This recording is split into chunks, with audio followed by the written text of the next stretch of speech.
जस्तै बालेन शाह त यो ठाउँको मान्छे नै होइन, उहाँले कसरी यो ठाउँलाई विकास गर्न सक्छन् त? नेपालको त हो नि भाइ। केपी ओली पनि त उहाँ बस्नुहुन्छ यहाँ आएर अड्डा जमारा हुँदैन नि त केपी ओलीले पनि।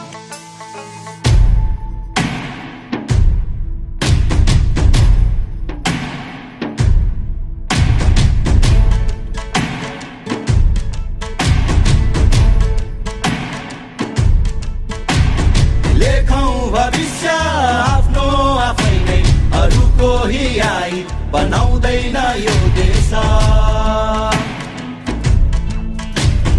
सङ्घार तरेर चाल्नु छ पाइला, नथाक है अहिले बदल्नु छ परिवेश।